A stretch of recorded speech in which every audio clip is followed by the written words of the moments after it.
I got a second chance at life on the same day my parents split up. My mom, Sarah, and I got kicked out of our house. My dad, Robert, told me he had no money for me and said I should act like I don't have a father. I pulled out a paper to cut our father-daughter relationship and told him to sign it. Let's not just act like it. Let's make it official in writing. It was almost funny. In my old life, I was really good at investing and knew which stocks would do well over the next 20 years. I was more worried he'd come asking for my money once I got rich. After the car accident, I woke up as a 17-year-old on the day my parents got divorced. When I opened my eyes, my dad was throwing my mom's and my bags out the door. As he threw our stuff, he said, "This isn't your home anymore. Don't forget to give back the keys." Behind him, my soon-to-be stepmom, Linda, added with a mean smile, "Oh, no need to give them back. I don't want anything someone else used. It's so dirty. I'm changing the locks anyway." My dad quickly agreed, turning back to her with a big smile. Of course, whatever you say." What the hell? This scene felt too familiar. I looked at the calendar on the wall. Yes, it was 2009. In my last life, I got into a fight with my stepmom about her comment about changing the locks. My dad pushed me and I hit my head on the door, leaving a scar that never went away. This time, I felt my forehead. Still smooth, thank God. I looked downstairs. Good. My mom was still dealing with the bags, not knowing what was happening up here. So I walked straight toward my dad. In my past life, because of that scar, I started martial arts. Before the car crash, I had become really good at fighting. And now that skill was still with me. Let's see who dares to bully me now. I pointed at my dad and laughed at my stepmom. Wow, you're okay using a used husband and living in a used house. What exactly do you own that isn't used? And you dare to talk about things being dirty? Aren't you just disgusting? The stepmom's face changed. She grabbed my dad's arm. Tears already starting. Robert, are you just going to let your daughter bully me like this? If she's treating me this way before I've even moved in, will there be any place for my daughter and me in the future? It seems I never should have agreed to marry you. I was a good woman, but I made this mistake because I loved you. How could I end up being talked to like this by a child? As she started crying, my dad got angry. He raised his hand like he was going to hit me. I kicked him down with a roundhouse kick and giggled. Oops. Sorry. Pure instinct. Are you hurt? Is your face swelling up? My dad got up slowly, holding his face. The stepmom was so shocked by this that she forgot to cry. I smiled at her, and she quickly hid behind my dad. Robert, your daughter even dares to hit you. How am I supposed to live here in the future? Her words made my dad grit his teeth and look like he wanted to try again. I kept calm, but gave him a sharp look. You'd better think carefully before you try anything else. Otherwise, you'll be the one who gets hurt, Dad. My dad touched his face and in the end didn't dare try to hit me again, but he still yelled, "This is crazy. How could I have raised such a disrespectful daughter?" I smiled sweetly. What terrible luck. How did I end up with such a heartless bastard of a father like you? The stepmom pulled on my dad's arm again, and he was about to lose it. I threw the front door wide open and started yelling, "Hey neighbors, uncles, and aunts, come and see. Robert is kicking out his wife for his mistress." My shout made louder by the empty hallway boomed like thunder, and doors started opening right away. Everyone had heard rumors about my dad and his affair, but my mom, a proud woman, agreed to divorce almost right away after finding out without any tears or drama. She had robbed the gossip-loving neighbors of a chance to feel better about themselves. Today, knowing we were getting divorced, who knows how many people were listening just waiting for a scene. Of course, I couldn't pass up such a great chance to make my dad famous. After all, being secretly talked about is one thing, but being publicly called out is totally different. I pinched my leg hard, and with tears in my eyes began my act. Everyone here works with my dad, so you all know a bit about our family. My dad came from nothing. Without my grandpa helping him, he wouldn't be where he is today. My mom, who comes from a well-respected military family, married beneath her to be with him. But instead of being grateful, he threw it all away. He got fooled by some cheap mistress who sells holiday stuff at the entrance of our neighborhood. He's so trashy, he's not even good at hiding his affairs. My mom was too embarrassed and just swallowed all the pain. But he just got worse. Now, not only is he divorcing my mom, he's even disowning me, his own daughter, just to make room for his new stepdaughter. Today, before I've even moved out, he's demanding the keys and telling me this isn't my home anymore. Grandpas, grandmas, uncles, aunts. Does that make any sense to you? Just because my parents are divorced, does that mean I'm not his daughter anymore? That his house isn't my house? I couldn't take it, so I tried to reason with him. And you know what? He hit me. He's never laid a finger on me my whole life, but today for that home wrecker, he hit me. He's the one who's a terrible father, and he has the nerve to call me disrespectful. You all be the judge. I started with fake tears, but thinking about everything my dad did in my past life, the emotions became real. I ended up truly crying, turning myself into a perfect picture of a sad, wronged child. Seeing me crying so badly, the neighbors couldn't help but feel sorry for me. They started pointing fingers at my dad and stepmom. I never liked Robert, kicking out his own daughter. He's not a real man. And that mistress isn't even that pretty. Is Robert under some kind of spell? Even a monster doesn't turn on its own kids. This isn't just heartless. It's inhuman. And so on and so on. My dad was furious. He tried desperately to drag me back inside, but I fought to stay out in the hallway. If you have something to say it out here. Don't you dare drag me inside. I know you just want to hit me again. Finally, my dad snapped. Emma, if you keep this up, don't you ever think about coming back to me for money. Hearing this, I couldn't help but laugh out loud. As if you'd ever give me any if I asked. In my last life, right after my parents divorced, the new school year started and we had to pay tuition. My mom was in the hospital with a heart problem at the time, and I didn't want to bother her. So, I went straight to Robert for the money. Technically, since I wasn't 18 yet, he was illegally required to pay for my tuition and living expenses. And what happened? After I explained why I was there, the first thing Robert said was, "Did your mother send you?" His second sentence was, "My money doesn't grow on trees. Get the tuition from your mother." Then he rolled up the window of his fancy BMW. Through the closing gap, I saw my stepmom and her daughter Amy sitting in the car. Amy shot me a smug look as if she were the apple of my dad's eye, and I was just some beggar. Remembering that moment, I wanted to slap my dad across the face, but I couldn't. I still had one master move to play. Just then, my mom came upstairs. Maybe because he didn't dare hit me, he decided to provoke my mom instead. In front of all the neighbors, my dad said to me, "Just go. Just pretend I never had a daughter like you." My mom's fist was about to fly, but I grabbed her hand. The neighbors were all scolding him for being a terrible father. I whispered in my mom's ear, "Don't do anything." This is exactly what I was waiting for him to say. Then I calmly pulled a pen and paper from my bag, wrote a simple agreement, and had him sign it and add his fingerprint, asking everyone to be a witness. Robert frowned as he looked at the document. I read the contents out loud. "To all of our good neighbors, you all heard it with your own ears. My dad said to just pretend he never had me as a daughter since he's so unkind, unjust, and unwilling to act like a human being. Then I, Emma, don't need him as a father. Today, I ask you all to witness this. Robert and Emma are, as of August 30th, 2009, permanently cutting their father-daughter relationship. From this day forward, whether Robert goes bankrupt or gets scammed, whether he gets a terminal illness or gets hit by a car, it will have absolutely nothing to do with me, Emma." The neighbors were stunned. One of the more talkative ones shouted, "Good for you."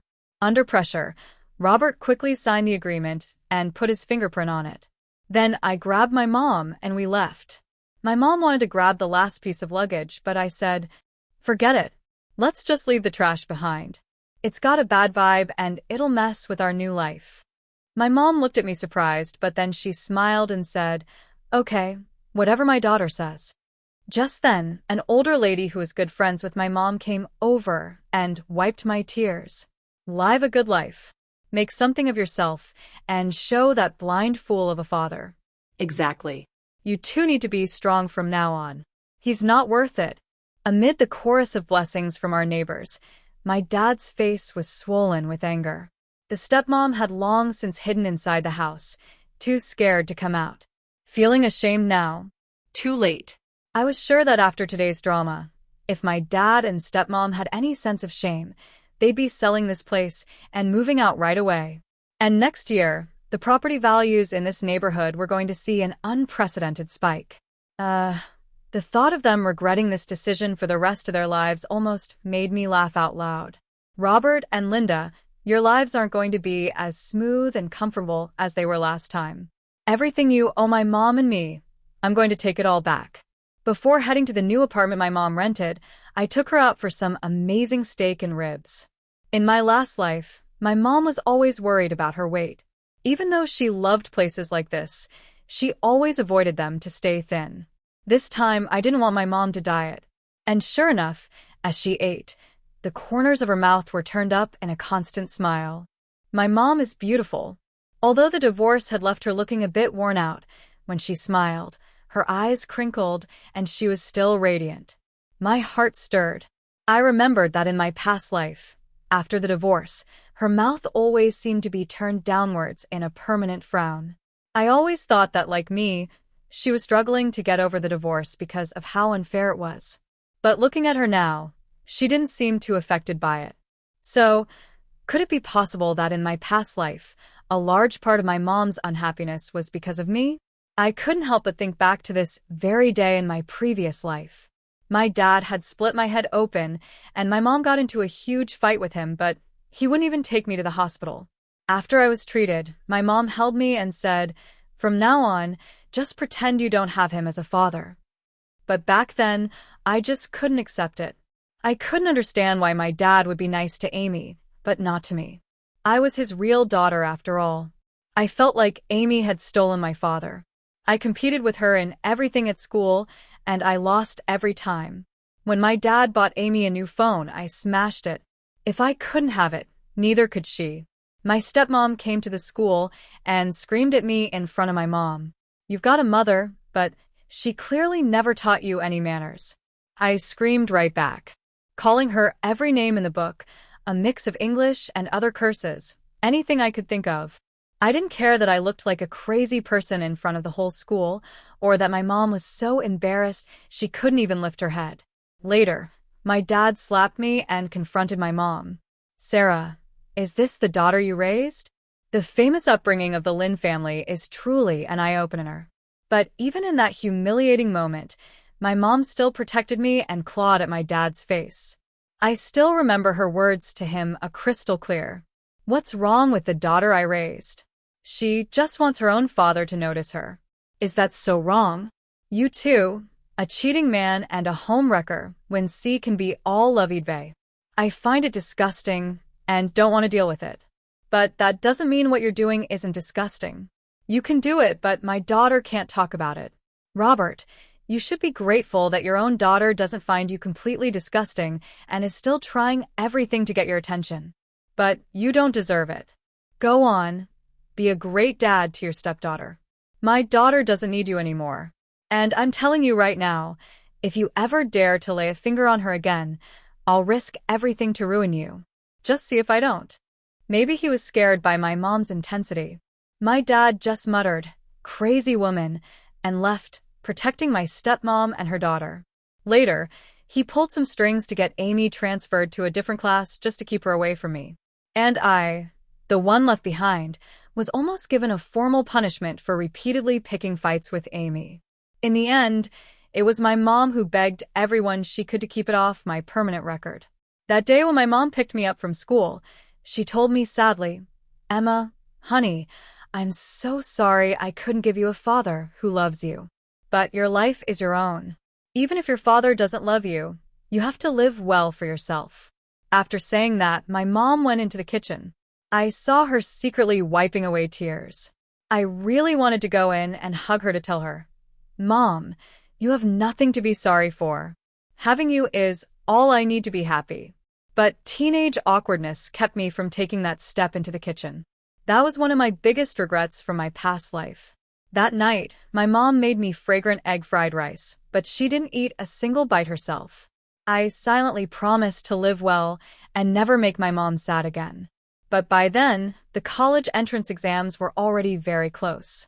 Because I had wasted most of the school year, no matter how hard I tried in the remaining time, I only managed to get into a regular state school. Amy, however, got into a top university. My dad even threw a huge party to celebrate for her. I heard my stepmom was telling everyone, "Sarah acts so high and mighty, looking down on everyone." But what good did it do her?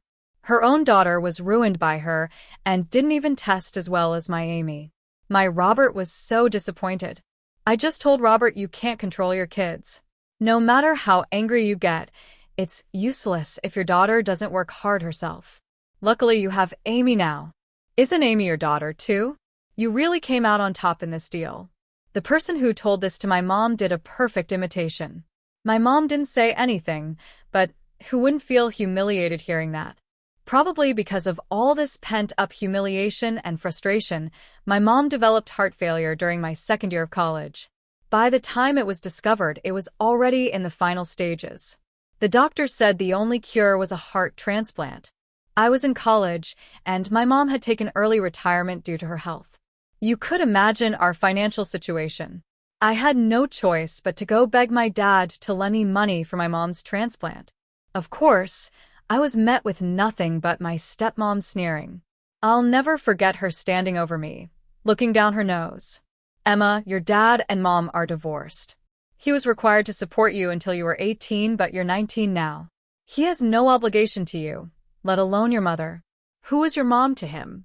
"After divorce, they're strangers. Do you have any idea what you're doing coming here with a request like this? It's called emotional blackmail. In plain English, you have no shame. And your mom is supposed to be from some high-ass family. This is the kind of person she raised. And my dad, he just hid inside the house pretending not to be home, letting his new wife yell at me." What was even more infuriating was that a couple of days later, the stepmom actually went to the hospital to taunt my mom.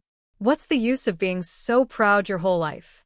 Your daughter still came begging me like a dog to pay your medical bills. If you ask me, it's just your bad luck to get this disease. You can't fight fate. You were meant to die, so just hurry up and do it. I couldn't take it anymore. In my mom's hospital room, I scratched my stepmom's face until it was a bloody mess. That was the worst day of my last life. My stepmom quickly called the police crying. While I was at the police station giving my statement, my mom passed away all alone in the hospital. The last message she left me was on a slip of paper with just 3 words: "Live a good life." I cried until I couldn't see straight. At 19, my world went dark. After that, I studied like my life depended on it. Fueled by a burning rage to destroy everything, I eventually made it in the financial world and became a stock market whiz. The first thing I did after becoming successful was bankrupt my dad and give him a stroke out of pure anger. My stepmom pushed my paralyzed dad to my company, playing the victim and telling everyone how ungrateful I was. I didn't care. I wasn't afraid to tell anyone that I had plenty of money, but I'd rather throw it on the street than give a single cent to my dad. My dad sued me. In front of him, I donated my entire fortune to charity for poor rural areas. With no money to my name, I obviously couldn't pay him any support. Seeing there was no more money to be squeezed from me, my stepmom dumped my dad on me and washed her hands of him. I just left my dad on the street to fend for himself. My actions were controversial. Some people online said I had true grit. Well done. The deadbeat dad deserved it. Others said I went too far. He's still your father. But I couldn't care less what anyone said. My only purpose in life was revenge. Of course, I didn't let the stepmom off easy either. Not long after my dad died, I hired a male escort to pose as a rich businessman and seduce her. He ended up scamming her out of everything she had, and she jumped off a building. Even though my stepmom got what she deserved, I was killed when Amy ran me over with her car. In my last life, because of my dad and his new family, I lost the only person who mattered to me. and I gave up everything to get revenge. But I never found any happiness or joy.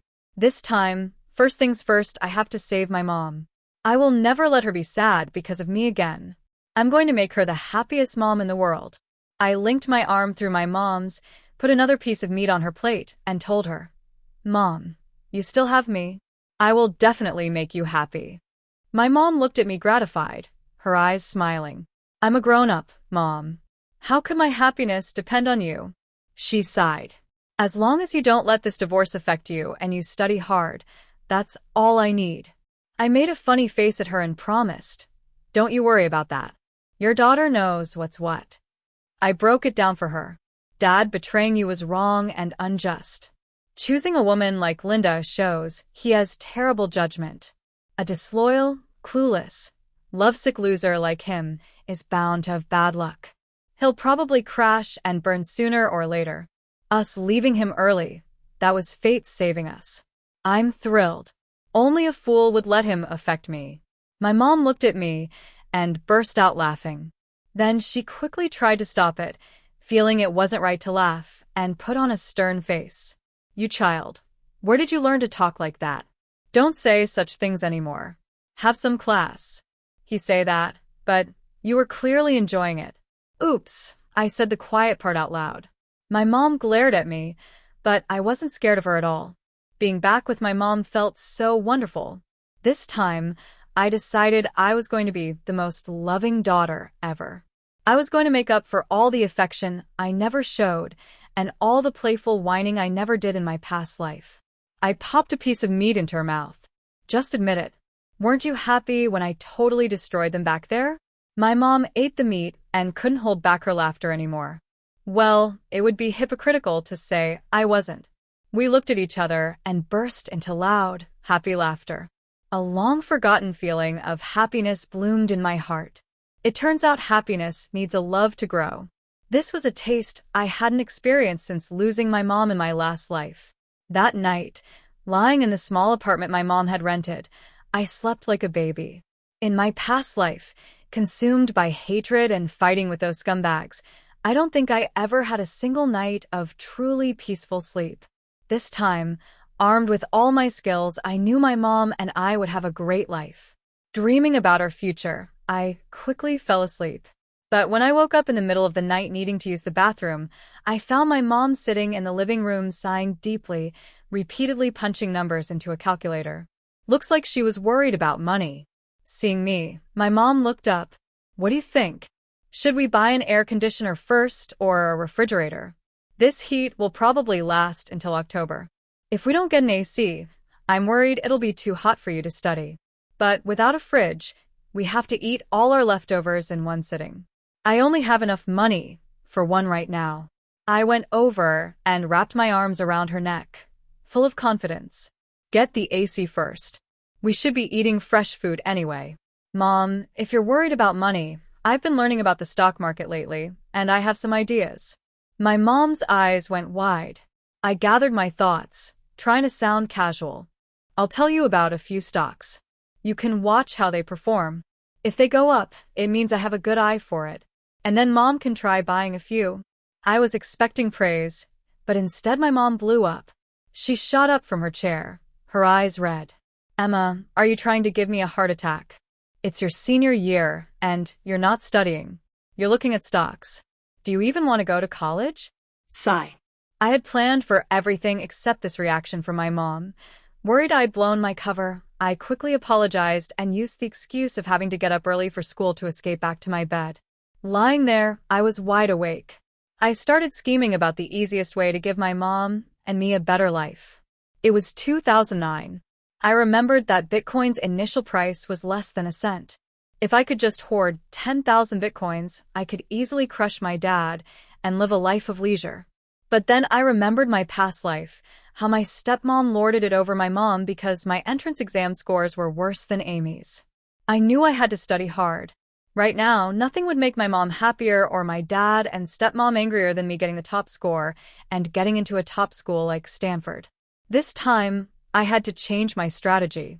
I would slowly but surely piss off my dad and stepmom by improving every aspect of my mom's and my life. For those two, what could be more infuriating than seeing us thrive? So I had to study hard. In the dark, I turned on a light and opened my textbooks. I realized math and English were no problem for me now. After all, I had a solid foundation from my previous life's advanced math and English studies. Chinese literature was manageable, too. I had just forgotten some classic poems and a few question formats. With a bit of effort, I could bring my grades up, but physics, biology, and chemistry. Staring at the textbooks was like looking at a foreign language. I couldn't understand a single thing. How was I going to get the top score? I fell into deep thought. The next day, I woke up with dark circles under my eyes. My mom had already made breakfast. On the table was a glass of warm milk, a fried egg, and 2 pieces of toast. My mom herself was sitting at her computer looking at something. I snuck a peek. It was a web page about stocks. My mom, that hypocrite. It seemed my suggestion yesterday had gotten her interested after all. My spirits lifted immediately. I grabbed her arm. Mom, guess who I dreamed about last night? I lowered my voice mysteriously. I dreamed about Grandpa. He told me he's worried about us and said, I have to tell you to buy a stock called Neptune Biotech. He promised it would make us rich. In my memory, Neptune Biotech in 2009 was an absolute monster stock with fluctuations reaching 588%. It was a stock you could buy with your eyes closed and still make a fortune. My mom immediately poked me on the forehead. I'll believe that when pigs fly. You can't even make up a believable lie. Your grandpa hated speculation his whole life. You think he'd visit you in a dream to give you a stock tip? Now hurry up and eat your breakfast and get to school. Dejected, I went to school thinking that getting my mom on board with my stock market plan was a lost cause for now. I'd better focus on helping myself and getting some Bitcoin. When I got to school that day, Amy was showing off a new phone, bragging that it was a new semester gift from Dad. This plotline was familiar, too. Except Amy got her new phone earlier than last time. In the previous timeline, it wasn't until next semester when I asked my dad for tuition money, and he refused. The very next day, Amy had shown up with a new phone, bragging, Dad bought this for me. It was to reward me for getting into the top 10 on my finals. Was really expensive, but Dad said, I'm worth it. Back then, I couldn't stand it, so I snatched her phone and smashed it. That's what led to the big dramatic scene later.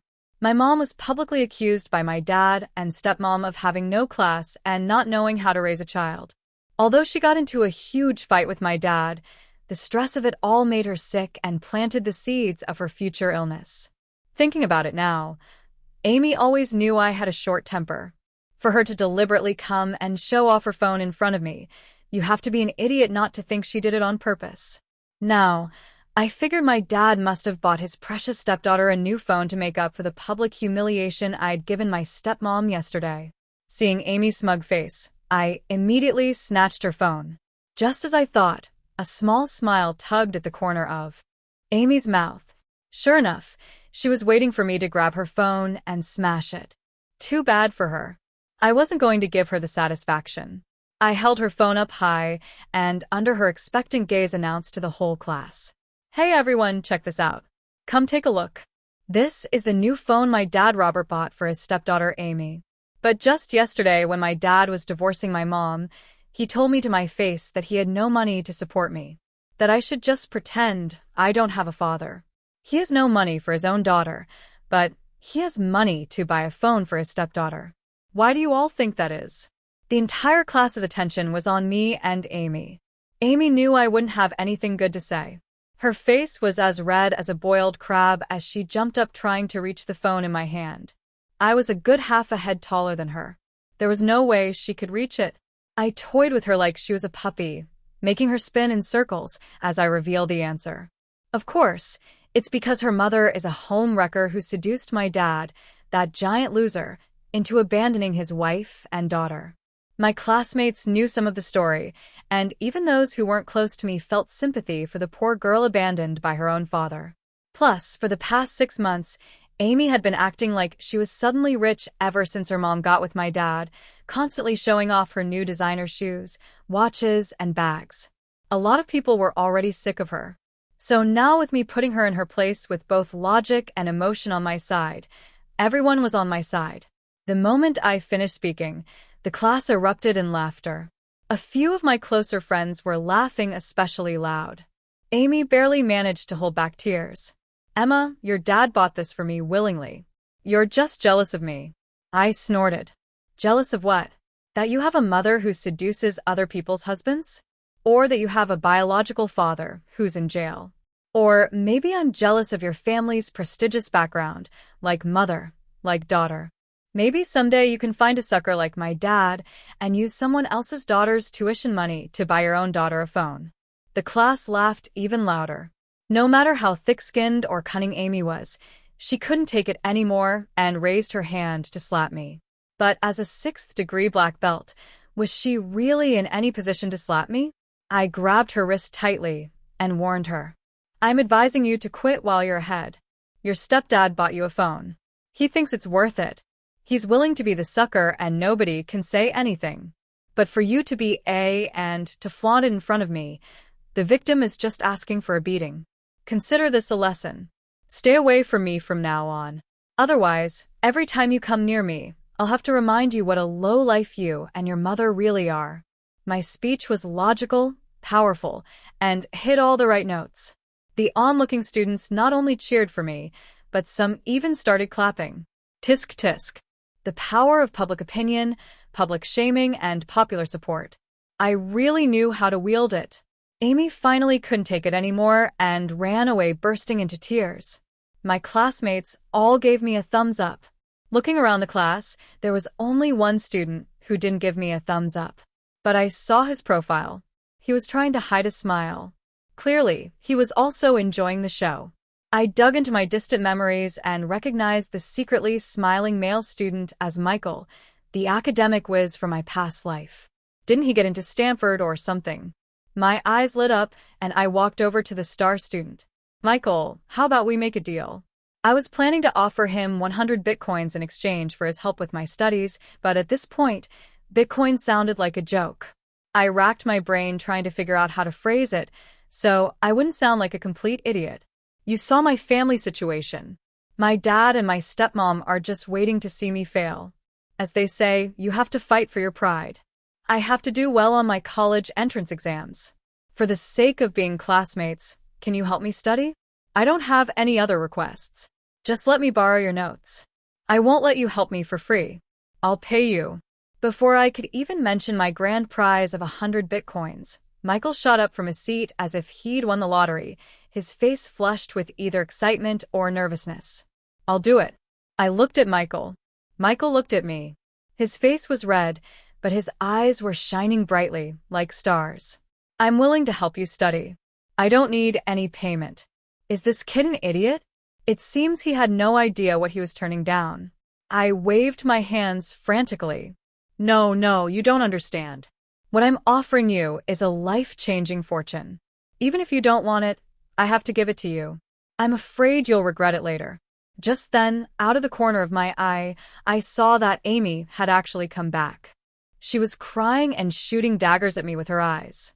What's with that look? Scared my grades will get better than hers. I was already smarter than her. In my last life, my dad spent a fortune on tutors for her, and she still only got into a regular state university. This time, I was confident that if I just worked hard, beating her would be a piece of cake. I shot her a defiant look. "Face the storm, you sad sack." This time, Amy looked mournfully at Michael. Huh.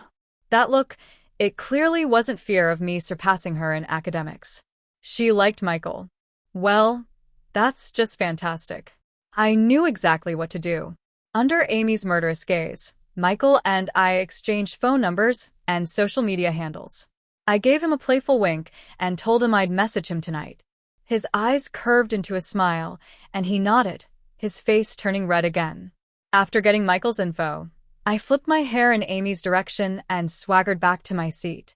Getting Michael to help me improve my grades was important, of course, but what was even more important was giving Amy a severe case of the green-eyed monster at the same time.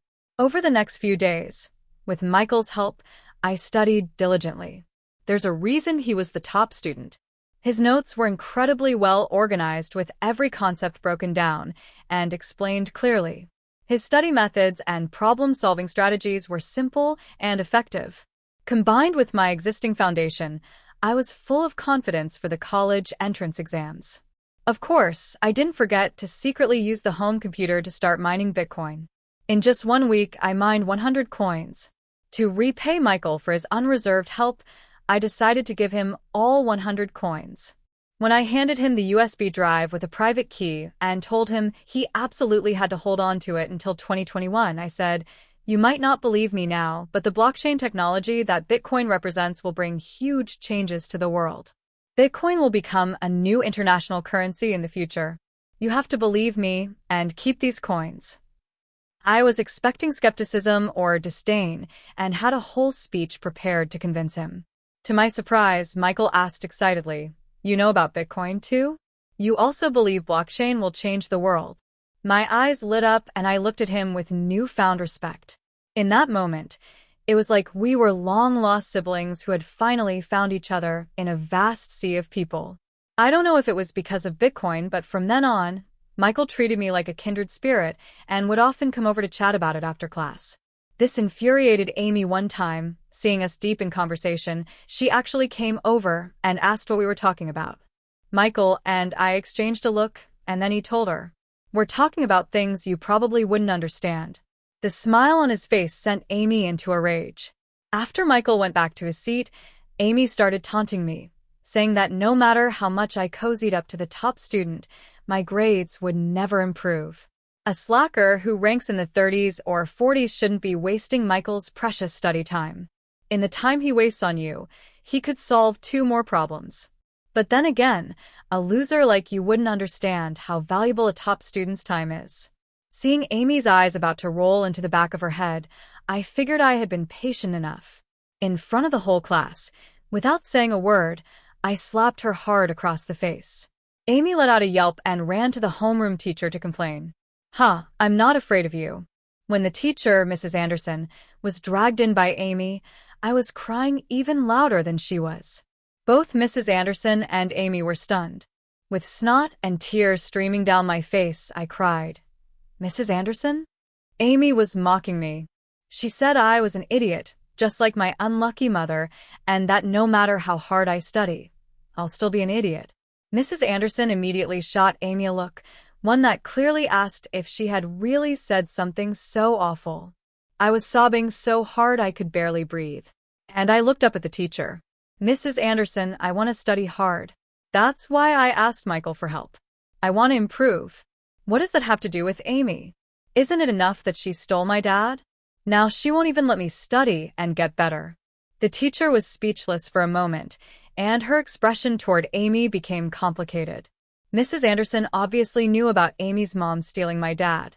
So, in the next second, it was time for my star performance. I sobbed and stuttered. "Mrs. Anderson, you're a mother too. You have children. I want to ask you, if I were your child and my stepmother's child pointed at my face and insulted you, wouldn't I be failing you if I didn't slap her? Wouldn't I be failing myself? The root of all this is that Amy and her mother are bullies. Her mother took my father. They took my home. They even gave my room to Amy. Logically, she's already gotten everything that was originally mine. But she still won't let it go. She's trying to step all over me. This is clearly not giving me a way to live." You tell me. What am I supposed to do? I cried so hard I was about to pass out. And I quickly earned the teacher's sympathy. In a flash, the teacher turned and started scolding Amy. "Amy, you need to learn to be grateful. Being overly competitive just makes a person seem petty. This time, you were in the wrong. You and your mother bear the main responsibility for Emma's family situation. Look at her. She's so pitiful. Even I feel sorry for her. Stop bullying her." Amy looked helplessly at the teacher, a million questions in her eyes. I was ecstatic inside, and I lowered my head to hide my smile. Just when I thought I had settled the matter, my dad and stepmom showed up at school that afternoon. Because it was a dispute between me and Amy, the homeroom teacher had no choice but to call me to the office as well. The moment I walked in, I heard my stepmom and Amy wailing in front of the teacher. Amy's hair's a mess, and she looked like she'd just gone 10 rounds with a boxer. My stepmom was holding her, crying dramatically, muttering things like, "My poor baby. I'm such a useless mother." My dad stood awkwardly to the side, wringing his hands. Clearly, even he thought his wife and stepdaughter were overacting. The teacher had a troubled look on her face, obviously finding the situation difficult and unsure of how to resolve it. "No problem. Since I was here, I would solve it." What? I burst through the door and collapsed on the floor, crying even louder than my stepmom. "Aunt Linda, please don't cry anymore. If you cry, my dad will get angry again."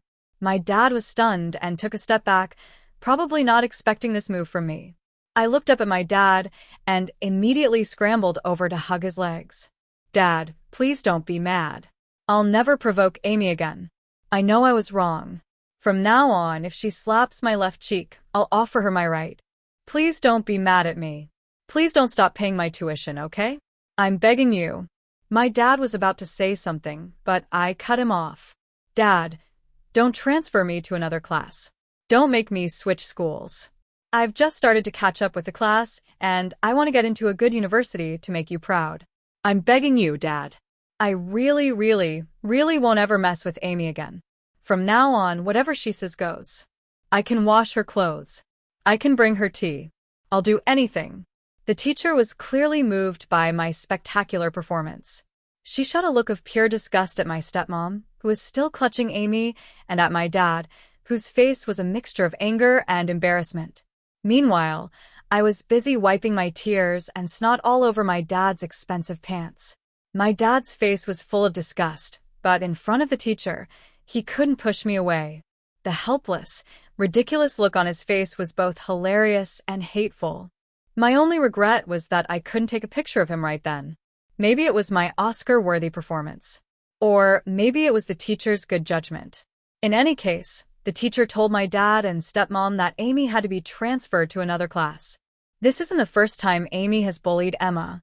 I don't care how you educate your children at home, but in my class, I will not tolerate this kind of behavior. Both girls are seniors now. This is the most critical time in their lives. I don't want to see them fighting in my classroom again. Frankly, their fighting affects not only them, but also the other students. So, they must be separated. The teacher paused for effect. My stepmom cleverly seized the moment.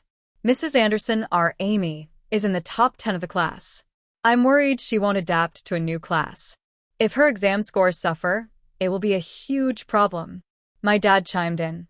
"Yes, Amy's grades are better than Emma's. Let's just transfer Emma." The teacher was probably infuriated by my dad's shameless suggestion. She gave him a sidelong glance and said, enunciating every word, "Who gets transferred isn't determined by who has better grades. In my opinion, since Amy started this, it is only right that Amy be the one to transfer. I will report this to the school administration, but as far as I'm concerned, my decision is final." Listening to the teacher's passionate speech, my heart felt like a 4th of July fireworks. Absolutely beautiful. After my dad and stepmom left the school, I solemnly thanked Mrs. Anderson, but she took my hand and spoke to me for a long time.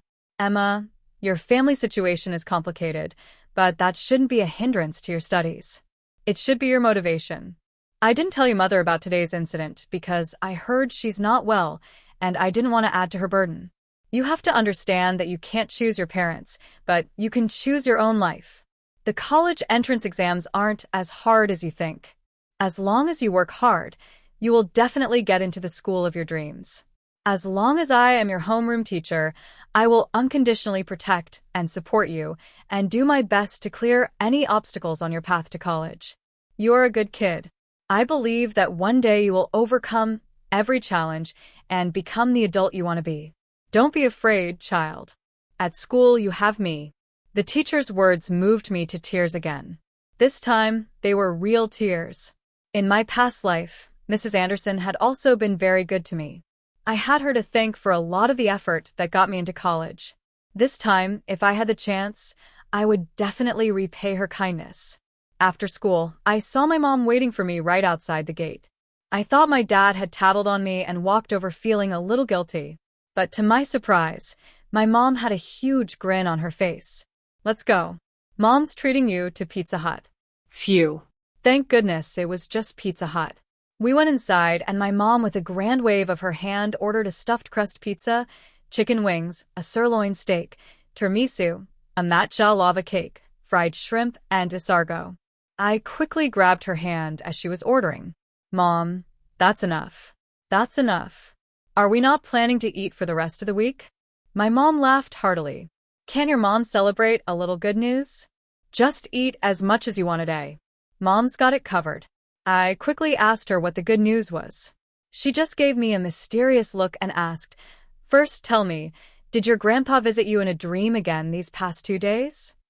It turned out that while my mom had said no, her actions spoke louder than words. She had secretly bought Neptune Biotech. In her own words, "I figured I'd just try it with a small amount of money. What if your grandpa's dream was real?" And you wouldn't believe it. That Neptune Biotech stock was amazing. After I bought it, it doubled in price. I can't believe your grandpa was actually right. Looking at my mom's radiant face, there was no trace of the depression from her past life. It turns out only getting rich can make you forget all your troubles. I found it a little funny, but I was mostly just happy. Of course, Grandpa was right. He told me yesterday that the stock would go up 5 times and that you shouldn't sell it yet. What? My mom was shocked, but I already sold it. Just as I thought she was about to blame me for not sharing Grandpa's intel sooner, she raised her glass. Oh well, doubling my money is still pretty good. It's worth celebrating. Let's have a toast. So, this was my mom's true nature, so carefree and content. But in my past life, I had rarely seen her so relaxed. Just shows how hard her life was back then. I raised my glass of juice and toasted with my mom. Sigh. Grandpa was right. He said you're impatient and would probably sell the stock too early, but it's okay. He told me about a few more stocks. This time you have to listen to him and only sell when he tells you to.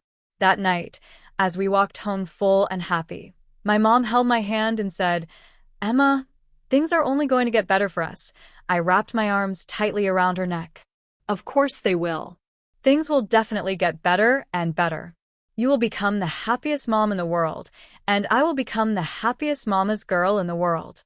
Not long after, my mom, following my grandpa's dream guidance, bought a few more stocks. The result, of course, was that she made a killing. My mom seemed more energetic every day. After school, I would often hear her humming a tune to herself. Doing my homework to the sound of my mom singing, I felt like my life had never been so happy and content. Ever since Amy was transferred to another class, my world has been much quieter. With Michael helping me fill in the gaps in my knowledge every day, my grades improved significantly. After just over a month, I was already scoring above the cutoff for top universities. My homeroom teacher praised me in front of the class during the monthly test review and told everyone to learn from my example. Michael was also very happy. He actually told me he was confident he could help me get into Stanford. Haha. Hearing him say that, I started to feel a little confident too. Just when I thought life was good and everything was moving forward smoothly, Amy showed up in our classroom with her head held high. I thought she was here to pick a fight with me, but it turned out she was handing out invitations. There were 45 students in the class, and she handed out 44 invitations. She said it was Halloween on the weekend, which also happened to be her birthday, and she was inviting everyone to a party at the new villa her parents had just bought. The one person who didn't get an invitation was, of course, me. You all have to come. We study so hard every day. We should relax and de-stress a little. Don't worry, it's all on me. You don't need to bring any gifts. I just thought since we have a tough 6 months ahead of us, I wanted to have a nice get-together with everyone. The way Amy said all this with such a put-on accent made it hard not to see it as showing off. I glanced at the invitation my deskmate received and almost died laughing. The address of Amy's new home was a villa complex that was scheduled for mandatory demolition by the government in early November 2009. I remembered that this villa complex had some shady connections. So, when it was declared an illegal construction and demolished, it became a national news story. To be sure, I took my deskmate's invitation and looked at it again and again. It was definitely that villa complex. It seems my dad and stepmom couldn't stand living in our old neighborhood anymore. I wonder who tricked them into buying a house in that supposedly high-end villa complex. The universe really does have a way of balancing things out. Oh my mood just got a whole lot better. But I still wasn't going to let this over-the-top show-off Amy get away with it. To have the nerve to come and flaunt in my face. She really never learns. Does she think I'm Hello Kitty? I started cracking my knuckles, getting ready to find the right moment to take this braggart down a peg. Since not many people seemed interested, Amy kept telling everyone she had ordered KFC and there would be plenty for everyone. And while she was saying this, her eyes were fixed on Michael. A lot of the students seemed to pick up on Amy's intentions and started to playfully tease him, but Michael just kept his head down reading. Seeing that Michael wasn't looking up, Amy walked right up to his desk. Michael, you have to come on Saturday. I have some questions I need to ask you. Amy's voice was sickeningly sweet, and her body was practically twisted into a pretzel. She was a carbon copy of my stepmom. Now, the entire class's attention was on Michael. Michael looked up slightly and said calmly, I'm busy that day. I made plans to help Emma with her review. And don't look for me in the future either. I don't have time. I have a lot of my own things to do. The entire class fell silent. 90 eyes turned to look at me. My face instantly turned red with embarrassment. Amy's face also turned red with anger. I have to say, Michael's speech instantly made me feel all shy and demure. I couldn't look at him, and I completely lost the desire to think about how to take down Amy. All I could think was, I need to myself with him. Amy probably never expected to be rejected so publicly by Michael and with the excuse that he had plans with me. She covered her face and ran out of our classroom at lightning speed. The moment she left, our class erupted. Amidst the countless catcalls and teasing, I heard a few girls ask, Am I late to the party? Have they had kids yet? Damn it, they ship us with the same energy I do. They really are my classmates. Since Amy had already fled, I couldn't chase her down to deliver my verbal smackdown. After a few seconds of stunned silence, the teacher came in and started the lesson. That whole class period, I honestly didn't hear a single minute of it. When the teacher turned to wipe the blackboard, I snuck a peek back at Michael. He was looking at me, too. It's over. I think my chances of getting into Stanford might be shot. After class, I bolted out of the classroom. Getting into a relationship was not part of my plan, but I was seriously flustered by what Michael had just said. Could it be that he actually has feelings for me? I splashed my face with cold water 3 times before I finally walked out of the girls' bathroom and ran right into Michael, who was just coming out of the boys' bathroom. The water droplets on his face told me he had also just splashed his face with cold water. Our eyes met. Pink bubbles everywhere. I wanted to run again, but he grabbed my arm. Emma, let's go to Stanford together. Before the entrance exams, let's not make any promises to each other. Let's just work as hard as we can and fight for it. After the exams, we'll be real adults. Then we can talk about our future together, okay? I turned back and met his sincere and determined gaze. After nodding vigorously, I said, Yes, in the future, we definitely have to be together and get into Bitcoin. Honestly, I never had a proper relationship in my last life. This time at 18, even though my heart was fluttering, I still found it hard to say cheesy things. I just didn't have any experience. Saying we should get into Bitcoin together was the best I could do. Michael smiled and told me it's a deal. When I got home, although I was a little disappointed that I didn't get to properly shut down Amy for her showing off, their house buying situation gave me a new idea. I dug into my old memories. In early 2010, the property values in our old neighborhood skyrocketed due to new city planning doubling in just 1 year. So, I started trying to convince my mom to buy a small apartment in our old neighborhood. Her first reaction was to refuse. She said she didn't want me to live in that environment again, worried that gossip would affect my exams and we'd have to see my dad and his new family all the time, which was disgusting. I painstakingly explained to my mom that the neighborhood was close to school and that my dad and his family had already bought a new house and moved out. If we were really thinking about my studies, we should move back there. I was really afraid my mom would refuse again. Then I'd have to bring out the grandpa's dream excuse. Luckily, this time my mom didn't outright refuse. She just said she didn't have enough savings to afford a place in that neighborhood yet. Emma, honey, I know this is hard on you. How about we rent a place in that neighborhood for now? That's not going to work. After some internal struggle, I brought out Grandpa again. This time, I successfully convinced my mom to put down a 50% down payment and take out a 30-year loan from the bank to buy a 2-bedroom apartment in our old neighborhood. A month later, when we were getting the keys to our new place, the news on TV announced that the villa complex where my dad and his family lived was being forcibly demolished by the government. The moment she heard the news, my mom was hanging new curtains in our new home. She pulled open the curtains with a whoosh, and the golden afternoon sun instantly flooded the living room. We looked at each other and smiled. Nothing needed to be said. At that moment, I thought, in 1 year, I'll try to get my mom's stock market earnings up to $1 million. With the money from selling this apartment, we could buy 2 or 3 places in the new district and watch their value grow even more. Making my mom a landlady. She would definitely love that. The next morning, I was woken up by a loud commotion. I came out of my bedroom to find my stepmom, Linda, and my mom pulling each other's hair at our front door. Linda was yanking my mom's hair, and my mom had a tight grip on Linda's ponytail. Even though my mom didn't seem to be losing, a fire of rage still ignited within me. If you come looking for a beating, don't blame me for being impolite.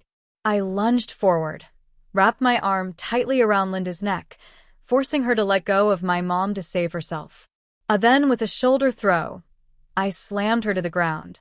That must have been a hard fall because Linda lay on the ground for a full 2 minutes without moving. Just as I was starting to worry that I might have actually killed her, she let out a piercing wail. "Sarah, you homewrecker. You shameless woman. You're divorced and you're still seducing other people's husbands, making them spend money on you. I can't live like this. If you have the guts, then just kill me. If not, then give me back my husband's money." The mistress showing up to call the wife a homewrecker. This level of audacity was so absurd, almost made me laugh. My mom's face was pale with anger. "Linda, do you think everyone in the world is as shameless as you? If you leave now, I won't press charges. If you don't, I'm calling the police to report you for slander." Linda spat at my mom. "We're all cut from the same cloth. Don't act so high and mighty with me. If you didn't spend my husband's money, where did you get the money to buy a house?" Sarah. Oh, Sarah. "And you call yourself some kind of high-ass lady? You're no different from those women on the street when it comes to seducing men. Making someone else's husband buy you a house, you're heartless. You'll die a horrible death." I thought my mom would be furious and was about to give Linda a few more slaps on her behalf. But to my surprise, my mom just chuckled. "Linda, you're so right. That was wonderfully put. Whoever seduces another person's husband to spend money on them is heartless and will die a horrible death." I never thought I'd live to hear such a human sentiment come out of your mouth. I'm so touched. But you see, I'm not like you. I'm just lucky. I don't need to use dirty tricks to seduce men to spend money on me. Before I married Robert, I was the apple of my father's eye. My dad was happy to spend money on me. When I was married to Robert, I had my own job. I spent my own money, and I did it with my head held high. And now that I'm divorced from Robert, guess what?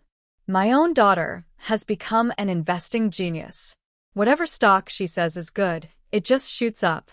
You want to know where my money came from? I'm not afraid to tell you. Thanks to my daughter, I've made a fortune in the last 6 months. Not only did I buy a house, but I'm also buying a car tomorrow. Aren't you just green with envy? Linda looked at her in disbelief. Pa, who are you trying to fool? Your daughter is an investing genius. If your daughter can become an investing genius, then I'll change my last name to yours. Linda's shouting had already attracted a crowd of neighbors. At this point, the neighbors started stepping forward to testify that my reputation as an investing whiz was well-deserved. For example, Grandma Wong from next door said the stock I recommended to her had gone up. Aunt Jen from downstairs also said the stock she bought on my mom's recommendation had made her a lot of money. I used to think the saying a lucky person won't enter an unlucky house was just superstition. But now I'm a true believer. Just look at Sarah. Ever since she divorced Robert, her life has just gotten better and better. And look at Robert. He sold a perfectly good house. And I heard the villa he bought was illegally built and got demolished. It seems like Robert's past success was all because of Sarah's good fortune. Without her, he's nothing. Exactly. Some people are just born unlucky. Whoever they marry gets dragged down with them. Amidst the neighbors' whispers, Linda's face turned pale. I don't know when my dad arrived, but he suddenly grabbed Linda from the ground. Get out of here now. Stop embarrassing yourself. In front of everyone, Linda lost face and tears welled up in her eyes. Unfortunately for her, her tears didn't work on my dad anymore. He gave her a disgusted look. Stop your damn crying. Aren't you bad enough luck as it is?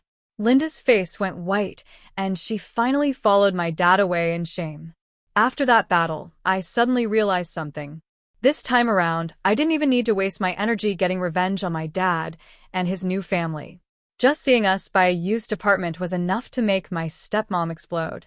If we lived even better, would she just go hang herself? With this new understanding, my perspective suddenly cleared up. My mom and I just had to live exceptionally well. So, I studied hard while also following my grandpa's dream advice. Finally, in the summer of 2010, I managed to piss off my dad so much that he had a stroke. We didn't even do anything that outrageous. It's just that I got into Stanford. My mom made her first million from stocks, and we sold our old apartment for double what we paid for it. And then when they came begging me to reveal my magic stock picks, we refused. That's it. Here's how it happened. After hearing that my mom had really struck it rich with stocks, it wasn't long before Linda and my dad showed up at our door again, this time with a fruit basket. They swore up and down that they had been blind before and underestimated our talents. Now that their villa had been demolished and their business was in trouble, they begged my mom and me to help them out. Sarah, Emma, I was wrong to you both before, but now I'm really at my wit's end. Just take pity on me and let me invest with you. After all, I am Emma's biological father. My dad pleaded with my mom, his eyes looking as fake as cheap plastic. My stepmom grovelled beside him.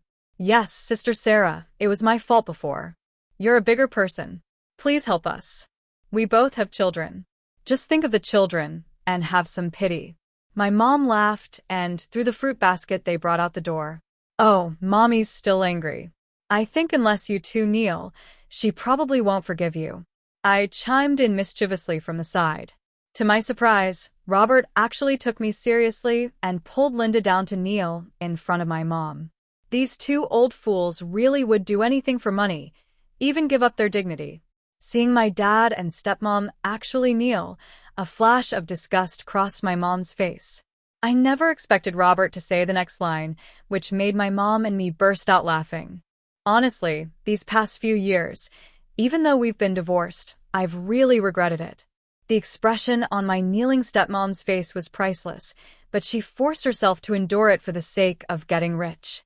Of course you do. After you divorced my mom, you've been cursed with bad luck. If you ask me, marriage is a serious thing. If you marry an unlucky woman, she'll ruin you, even if you have a mountain of gold. I stared hard at my stepmom, enjoying the look of extreme restraint on her face. Robert agreed profusely, and then asked my mom, now that he had kneel, if she could forgive him. Just as my mom was about to say something, I cut in. I smiled and asked my dad, Robert, do you remember what you said to me that year I asked you for tuition money? My dad was stunned. Clearly, he had completely forgotten what he had said. Back then, you said your money doesn't grow on trees. Well, let me tell you something now. My money does grow on trees, but I just won't give you any. Now, get out. The moment I finished speaking, I used a mop to sweep the two unlucky souls out of our house. After Robert left, my mom, worried I might be upset, held my hand and talked to me for a long time. The gist of it was that she was sorry she couldn't give me a loving father. I hugged my mom and told her sweetly, not having a loving father isn't my fault, and it's not your fault either, Mom. In life, you meet all kinds of people. You cherish the good ones and run away from the bad ones. I'm only 19. My life has so much ahead of it. I believe that as long as I'm with you, and as long as you're happy, I'll have the motivation to strive for even greater happiness. Please don't worry, Mom. Believe in me. Believe in us. My mom cried.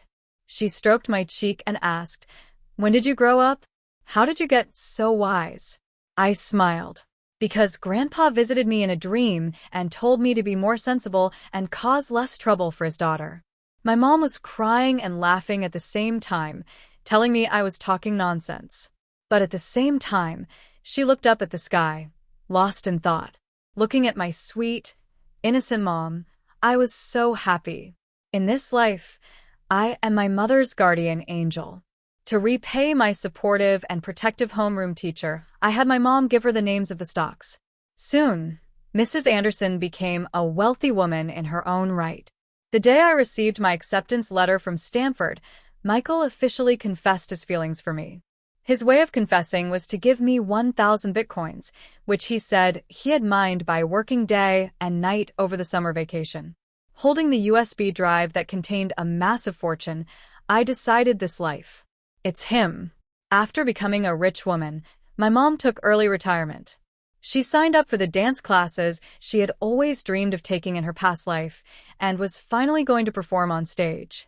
As for my dad, Robert, after being humiliated at our house, and with his reputation as a man cursed by bad luck after leaving his wife for a mistress spreading, his former business partners all avoided him and his business plummeted.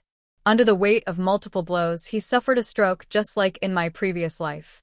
Linda complained bitterly and immediately tried to divorce him, but my dad refused.